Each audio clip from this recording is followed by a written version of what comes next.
You ever have a moment where time splits, before and after? It was a Thursday night, around 9:30.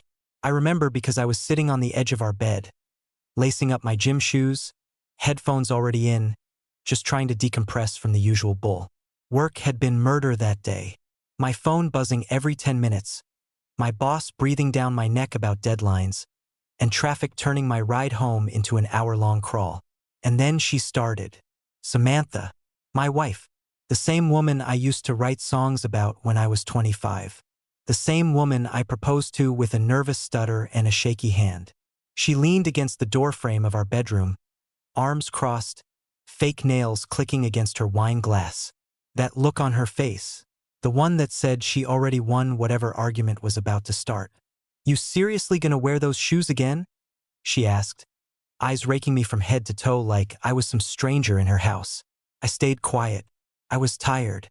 I just wanted 30 minutes on the treadmill with my podcast. But no, silence is a crime in her court. "Oh, I forgot." Mr. Emotional shut down. "God forbid you talk to your wife. You only married me for the meal prep and the body, right?" I took out one earbud. "Sam, what do you want from me tonight?" She smirked, walked in, wine sloshing over the rim. "What I want is a little respect. But I guess that's too much to ask. You treat me like some roommate with benefits." I didn't even flinch at the jab. We'd been dancing around this kind of crap for weeks. But then came the moment, the one I'll never forget. She laughed, full on, like I was the punchline in some bar joke. And then she said it. "What? You think you're my only option?" It hit me in the chest like a gut punch from someone you thought had your back. My hands went cold. I looked up slowly. She was smiling like she was proud of that line.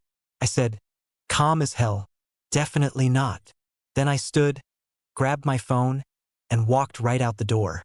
I didn't go to the gym. Instead, I sat in my car, in the lot behind our building, staring at the rain hitting the windshield. I played that line over and over in my head like a sick movie loop. "You think you're my only option?" It wasn't just what she said. It was how she said it. Like I was replaceable. Like I was some worn-out hoodie she was keeping around until she found a better brand. And here's the kicker. She didn't know what I already knew. Because 2 nights earlier, I'd seen something. Something she never thought I'd catch. She forgot to log out of her iCloud. Rookie move. She was in the shower, and I was trying to send a file from my phone to hers. A notification popped up on her iPad, which was connected to her messages. A name I didn't recognize. Mark J. Cocktail Glass. I tapped it. One message turned into 20, then 70. Flirty crap. Inside jokes. Photos. And not the kind you'd ever want to imagine your wife sending someone else. But I didn't blow up. I didn't scream. I didn't throw the iPad at the wall like some TV drama. I took screenshots. Quiet. Calm. Focused. The kind of calm that's dangerous. Then I waited. Waited for her to hand me a shovel so she could bury herself. And tonight she did. With that one damn sentence. So when I said definitely not, I meant it. And what I did next? Well, let's just say she stopped laughing the second she found out I wasn't bluffing. Because she thought she was the one with options. She had no idea I was about to give her all of them. Wide open. No safety net. No second chances. And the way her face changed when it all came crashing down? We'll get to that. But that night, that smirk, that line, that laugh, it was the last time she ever looked at me like she was better. And it was the first time I realized how far someone can fall. When they think they're untouchable, you think you know someone. You sleep next to them, memorize the rhythm of their breathing, their favorite late-night snacks, the way they hum while folding laundry. You build a life together brick by brick, never realizing that while you're busy building, they're quietly digging a back exit. It started small, stupid, almost laughable things. Samantha, my wife of 7 years, suddenly had meetings that ran late. She started going to the gym twice a day, but somehow never got sweatier, never wore out a single pair of running shoes. She locked her phone. She laughed a little too hard at texts that she never let me see. She became obsessed with her appearance again. Like she was prepping for a modeling shoot and not our boring Sunday brunches. At first, I gave her the benefit of the doubt. I told myself I was paranoid. She'd been distant before during work stress. She's in marketing, and her job's a viper pit of fake smiles and pitch meetings. I thought maybe I was just projecting, maybe I was the one getting insecure. But it wasn't in my head. I just wasn't ready to admit it yet. Then came the iPad. She left it on the coffee table one night. Screen lit up when a message came through. I didn't mean to snoop, I swear. But the way her eyes darted toward the screen, and away from me, told me there was something on there she didn't want me to see. A few nights later, she passed out early after 2 glasses of wine. I opened the iPad. It wasn't locked. Big mistake, Sam. There it was, her iMessage thread with a guy named Mark J. A little cocktail emoji next to his name. Bold move. At first, I thought, coworker, probably harmless. Then I scrolled, and kept scrolling. Flirty banter, inside jokes, screenshots of our conversations, followed by laughing emojis. Selfies of her in clothes I'd never seen her wear. Compliments she used to give me. But the worst part? The hotel reservation. A single message from her that said, rooms booked. Same place as last time. Don't be late this time, face blowing a kiss. I remember feeling like the air got sucked out of the room. It wasn't just cheating, it was practice. Rehearsed, polished, polite. She wasn't new at this. She was good at it. I should have broken something right then, the iPad, the lamp, the wall. But I didn't. My anger didn't come out fiery and loud. It settled in cold, calculated layers. I took photos of every message, every screenshot, every kiss face emoji, and I waited. 2 days passed.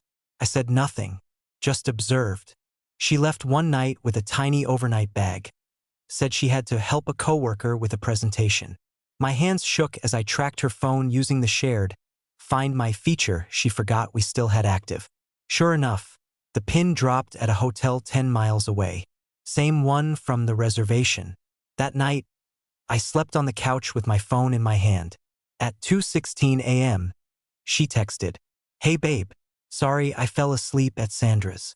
We'll explain in the morning." Sandra, Mark's new alias, apparently. I didn't respond. I didn't even move. I just stared at her text and thought about how many lies it took to type one sentence like that. You know what's sick? Part of me still hoped there was a logical explanation. Some freak misunderstanding. Some wild story that would snap everything back into place. But by the time she walked in the next morning, wearing the same clothes as the night before, looking hungover and fake sweet, I knew exactly what she was. And I was done pretending I didn't. She walked in, gave me a peck on the cheek like we were still playing house, and went to make coffee. She had no idea I had everything. But I wasn't going to scream. No, I was going to burn this from the inside out. Slow, silent, and surgical. Because if she wanted to play games, I was going to beat her at her own. The morning she walked back in from her little presentation trip, you would have thought she was coming home from a yoga retreat. Calm, relaxed, even humming. She tossed her overnight bag on the chair like it didn't reek of perfume and betrayal. "Hey, babe," she said, stretching like she just had the best sleep of her life. "Sandra says hi, by the way. We stayed up way too late prepping for the pitch." She chuckled. "I'm running on fumes." I sipped my coffee and nodded. Not a word. Not yet. She walked over, casually kissed my cheek again, and then asked, "What's wrong with you? You look like you didn't sleep at all." Oh, I didn't.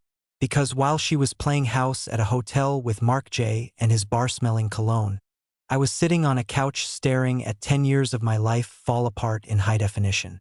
"I didn't sleep," I finally said. "Had a lot on my mind." She sat across from me at the dining table, propping her chin up with both hands like this was just another Tuesday. "You still mad about that stupid thing I said?" she asked. "The options joke? You know I didn't mean it." Jesus, I was being sarcastic. I looked at her, quiet, calm, calculated. She squirmed a little under the silence. "You seriously gonna act like this over one argument?" she added, voice turning sharp.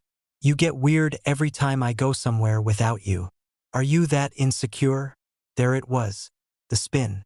The redirection. Classic Samantha. So I stood up, walked over to the kitchen drawer, pulled out the small manila envelope I'd tucked away the night before, dropped it on the table. She looked at it like it was ticking. "What's this?" she asked. "Options," I said. She opened it, expecting something minor.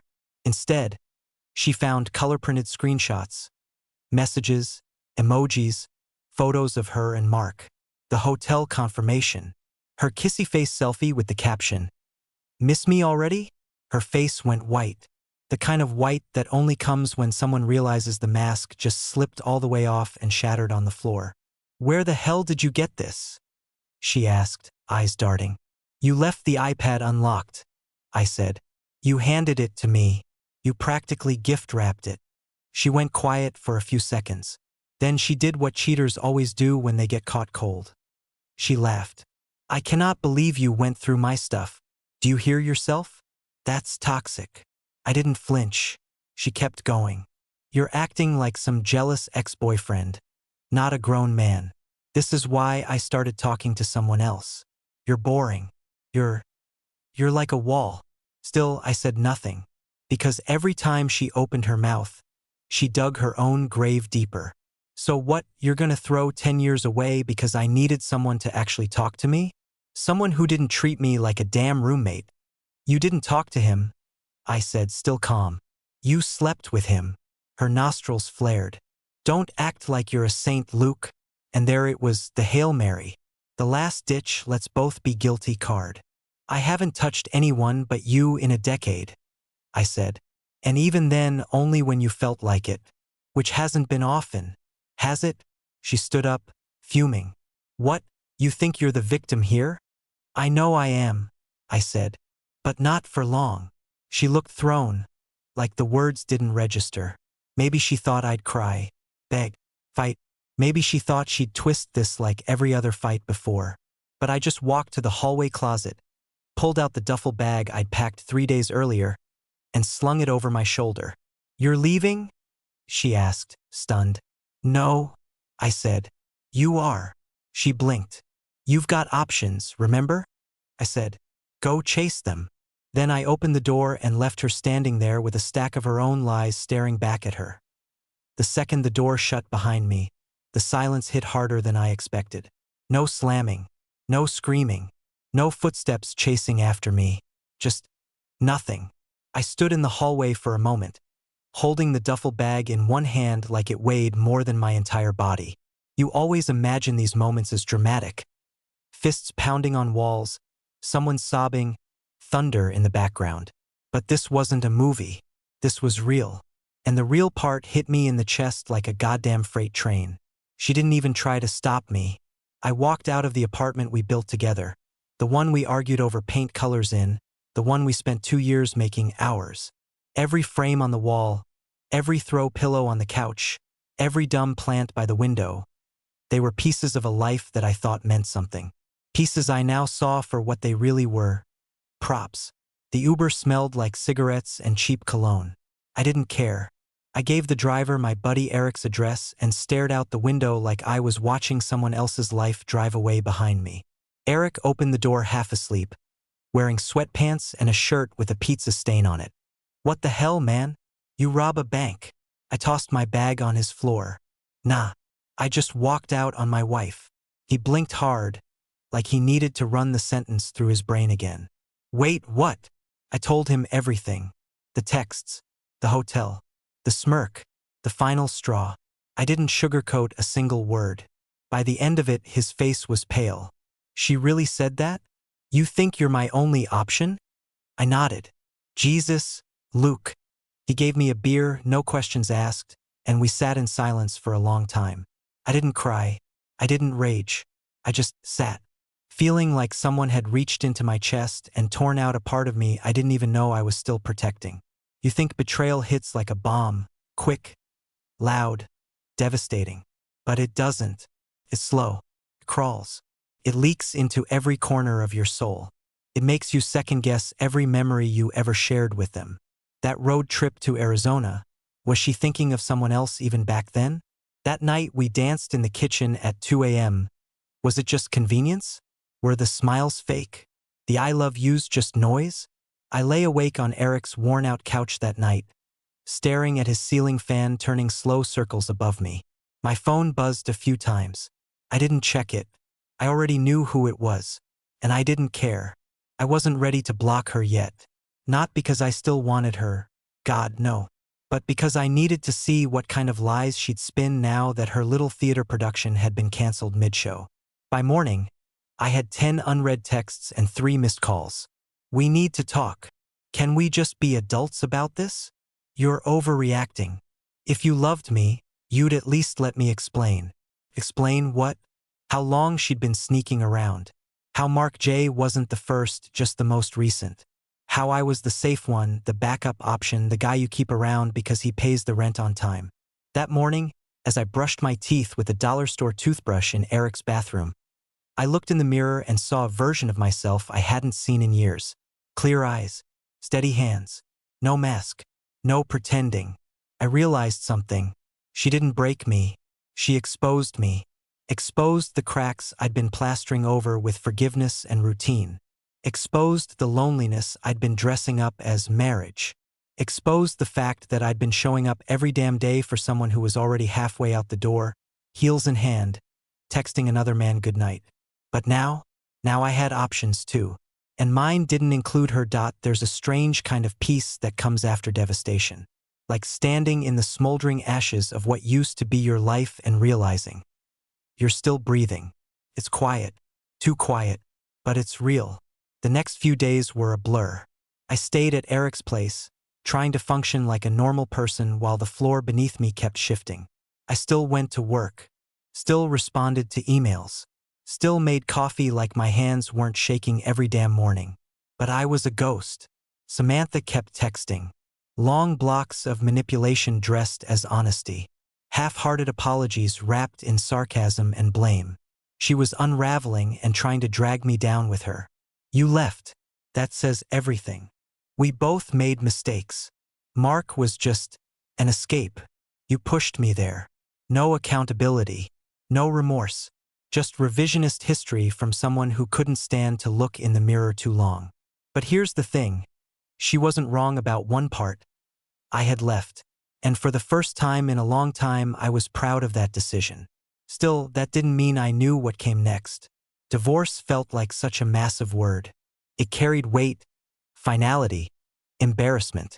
I never imagined I'd be the guy looking up attorneys and figuring out how to split shared bank accounts. I didn't even know where half our paperwork was. She always handled that stuff. But the moment I walked out, she lost the right to make decisions for both of us. I met with a divorce attorney 3 days after leaving. Her name was Jessica Ford. Sharp eyes, no-nonsense attitude. She'd seen 1,000 cases like mine, and it showed. She looked at me over her laptop and said, "Do you want closure, or do you want justice? Because they're rarely the same thing." "Both," I said. "If possible."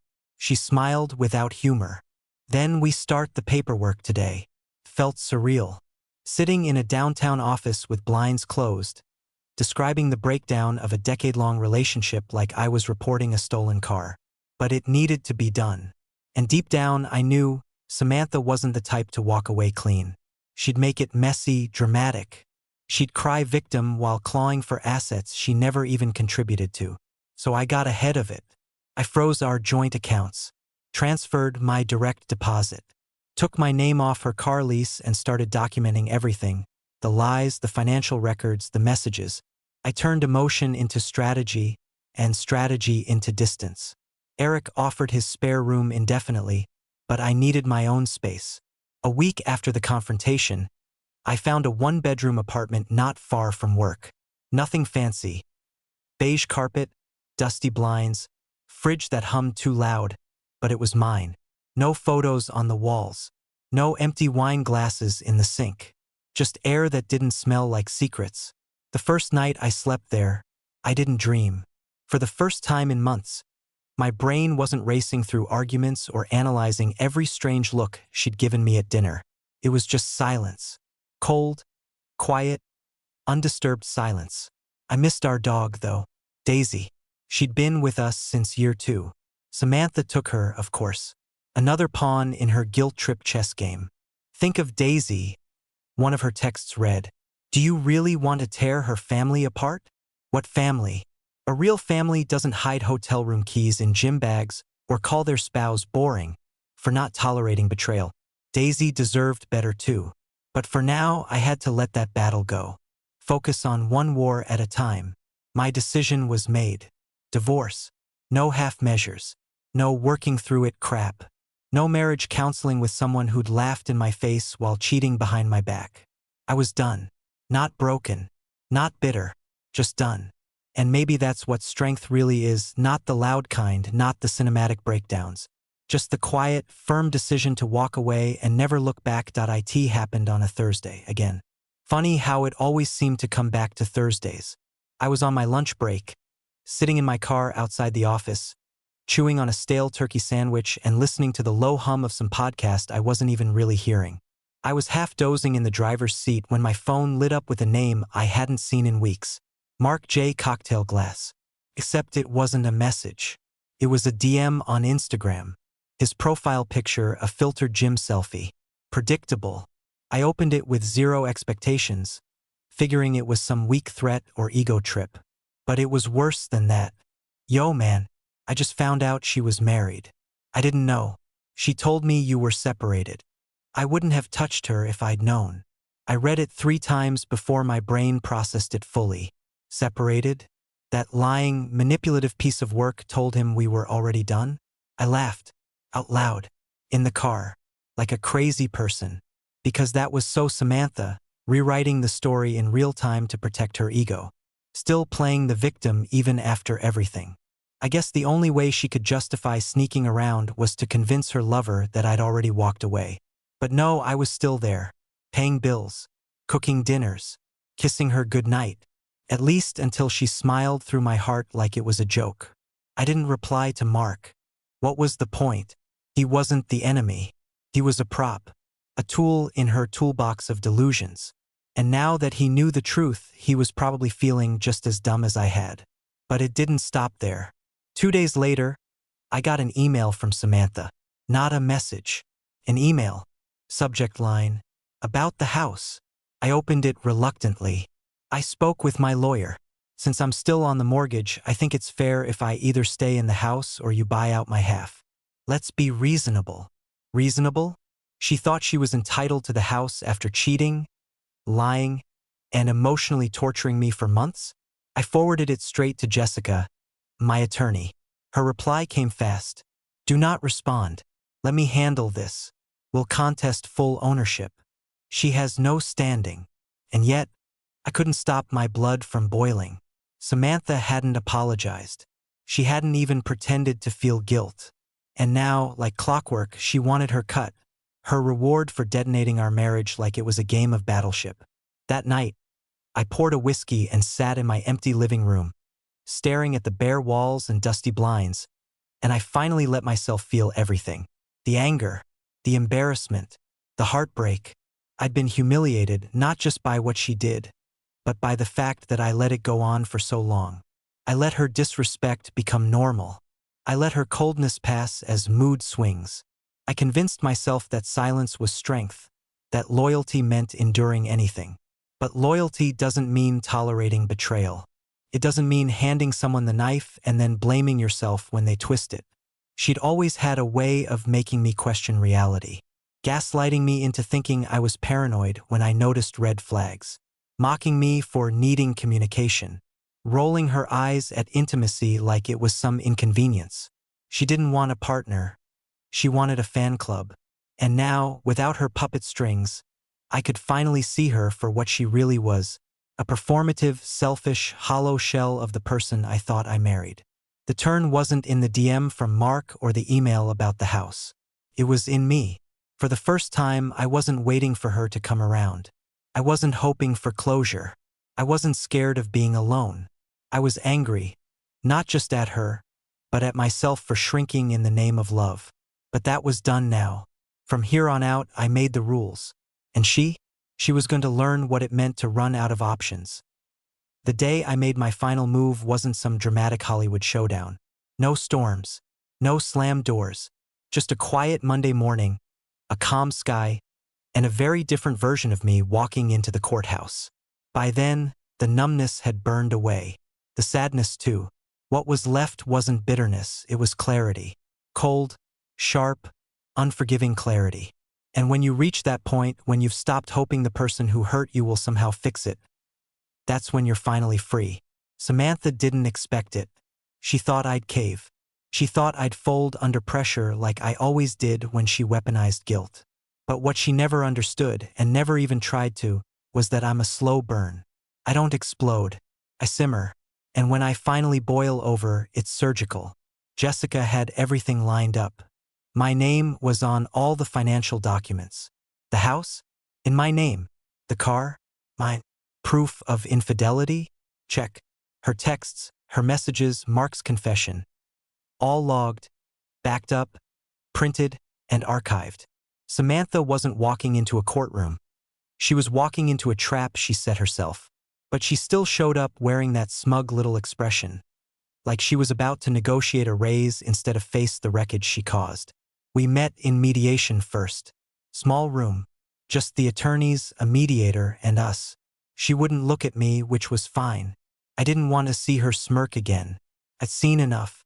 Her lawyer started talking about mutual property, about emotional duress, about how Samantha wasn't fully aware of her rights. I just sat there, silent, calm, until my lawyer slid the folder across the table and flipped it open. Every photo, every message, every piece of evidence. Her attorney went quiet. Samantha finally looked up. She paled. You ever watch someone realize the game is over before they even moved their first piece? That was her face. Still, she tried one last Hail Mary. This is just cruel, she muttered. You're trying to punish me instead of ending this like an adult. I leaned forward, and for the first time in a long time, I spoke to her directly. No, Sam. You punished me. Every day you lied. Every night you snuck around. Every time you made me feel like I wasn't enough. And now you want me to end this kindly? After you laughed in my face and told me I wasn't your only option. She opened her mouth, but I didn't let her speak. You were right, by the way. I wasn't your only option. But you never imagined that you'd run out of them. That shut her up. The mediator cleared his throat and went back to the paperwork. Final terms? She got nothing but her own mess to live in. No house, no money, no Daisy. Turns out, she hadn't updated her vet records in over a year. Guess who had? Me. It was over in under 2 hours. All that destruction, all that betrayal, sealed in a manila folder and signed with 3 dry signatures. As I walked out of that room, she stayed seated, staring at the wall like she didn't know what just happened. But I did. She lost the one person who ever gave a damn enough to stay through the storms. And I gained something she never expected me to take back, myself. That evening, I picked up Daisy from my friend's place. She ran to me like she hadn't seen me in years, tail wagging, tongue out, eyes full of joy that didn't know betrayal. We sat in the new apartment, her curled up beside me on the couch, and for the first time I felt peace. Real peace. Not the kind where you're pretending everything's fine. The kind where you know it is. People always say time heals everything. I used to believe that, too, before I understood what time really does. Time doesn't heal. It reveals. It reveals the cracks you ignored, the truths you buried, the strength you never knew you had. And sometimes, if you're lucky, it even reveals freedom in the ruins. It's been 6 months now since I walked out of that apartment. 6 months since I said goodbye to the woman I once thought I'd grow old with. And if you asked me how I feel today, relieved, not bitter, not angry, just clear. That clarity didn't come overnight. Came in fragments. In the first quiet morning, I woke up without tension in my chest. In the first meal I made without wondering if I was going to be judged for how I cut the vegetables. In the sound of Daisy snoring next to me, reminding me that loyalty still exists, just not in the form I expected. The truth is, Samantha didn't break me. She freed me by being exactly who she was, a manipulative, selfish woman who confused cruelty with power. She forced me to stop romanticizing the idea of her. I used to think love meant sacrifice, that being patient meant being silent, that forgiveness meant forgetting. But now I know. Love doesn't feel like walking on glass. Respect doesn't come with terms and conditions. And loyalty? It's not measured by how long you can endure pain. It's measured by how well you can protect your peace. And I wasn't protecting mine. Not for years. I think about the man I was at the start of this story. The guy who sat in his car, heart racing, holding screenshots of betrayal he never thought he'd have to see. That man was broken, not just by her, but by his own belief that maybe, just maybe, he deserved it. I don't believe that anymore. What Samantha did wasn't a mistake. It was a choice. One she made over and over again, without guilt, without shame, and certainly without concern for the damage it caused. And me? I made a choice too. To stop bleeding for someone who wouldn't even bring a bandage.